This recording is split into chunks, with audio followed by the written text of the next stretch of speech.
Minority Sale, Book Building, Part 1. This is Lesson 3 of Class 1. In this lesson, we will review steps and procedures while raising minority capital, and the main operational differences that practitioners should keep in mind when raising capital, as opposed to a majority full sale. Background. Minority capital raise is a very different process than a full sale M&A deal. The differences are mainly attributable to the owner's intentions, the investor's intentions, and the desired outcome for both the buyer and the seller following the transaction.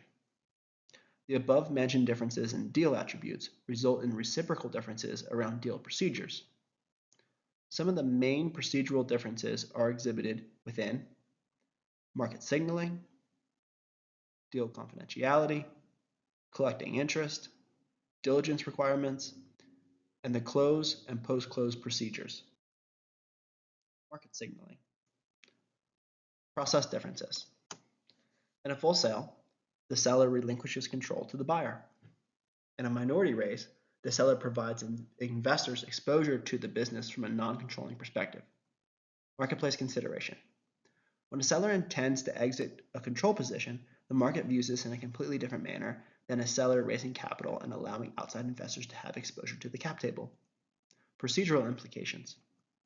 Capital raises can be executed for a variety of reasons, but generally, for early stage companies engaging in a capital raise, it is a sign of strength. It usually signals to the market that the company needs capital to fuel rapid growth. This is going to affect how the practitioners market the deal, negotiate the deal, and the overall book building process. Unlike an M&A process, the client isn't exactly looking for the highest bidder or the shortest path to close. Rather, they are looking for the right cap table partners to signal to the market that they are positioned correctly and poised for explosive growth. Deal confidentiality. Process differences. In a full sale, the seller wants the process to be kept extremely confidential. If the seller's intentions are made public, it could severely hurt the business and its operations. In a minority raise, the seller prefers that the process be kept confidential. If the process is made public, it would not have a material effect on the business or its operations. Marketplace consideration.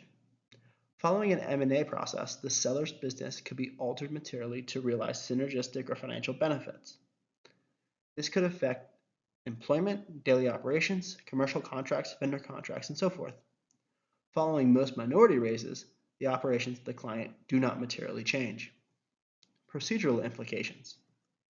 To ensure confidentiality in all deals, the practitioners should discuss deals only under NDA, utilize project code names, and privatize all electronic meeting invites.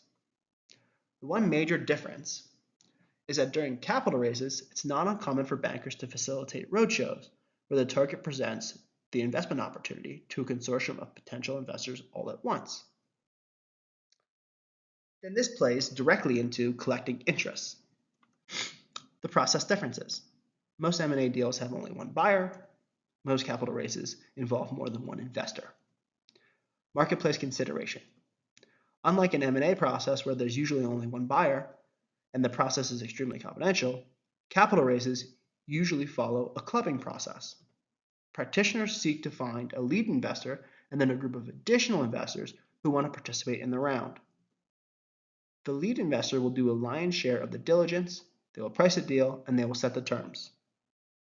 Procedural implications.